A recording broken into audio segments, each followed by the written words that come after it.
the doll that blinked at midnight in a quiet little town. There lived a girl named Ayesha. She was 10 years old, cheerful, and loved collecting dolls. She kept them neatly on a wooden shelf in her room, brushing their hair, polishing their shoes, and making tiny clothes for them. Among all her dolls, there was one she never played with, a pale porcelain doll with glassy blue eyes and a crimson dress. Her grandmother had given it to her, whispering, "Take care of this doll, Ayesha. She is special. Never leave her alone at night." Ayesha never understood what that meant. The doll, with its wide, unblinking eyes, always made her uneasy. She kept it on the highest shelf, far from the others.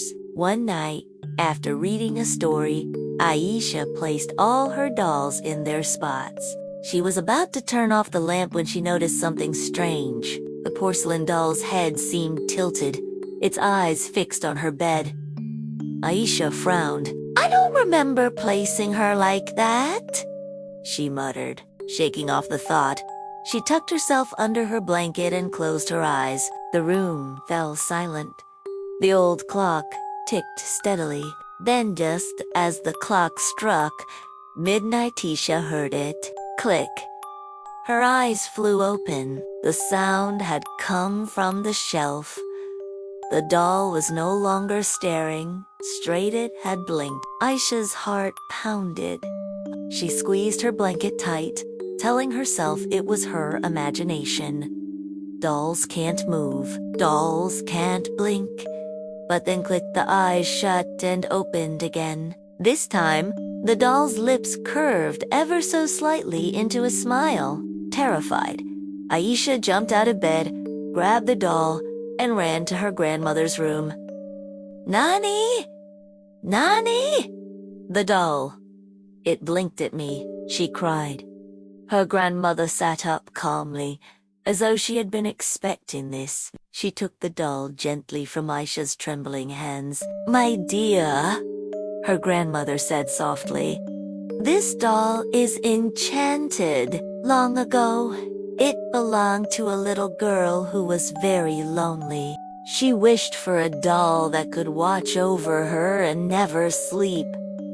The wish came true, but the magic was not pure. At midnight, the doll wakes, searching for someone to talk to, someone to keep company."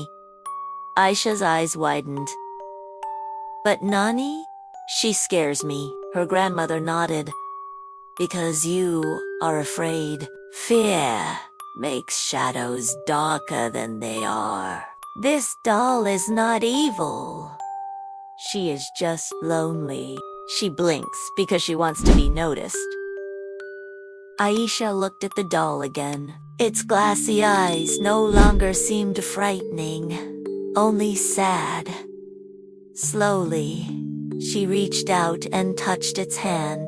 "I'll notice you," she whispered, "but only if you promise not to scare me again." The doll's smile softened, and though it did not speak, Ayesha felt as if it had agreed. From that night on, the doll never blinked at midnight again. Instead, Ayesha placed it gently beside her bed, no longer hiding it away. She realized that sometimes, what we fear the most only needs a little understanding. Moral of the story: fear often comes from misunderstanding. When we face our fears with kindness and courage, we may discover that what seemed scary was only lonely or misunderstood.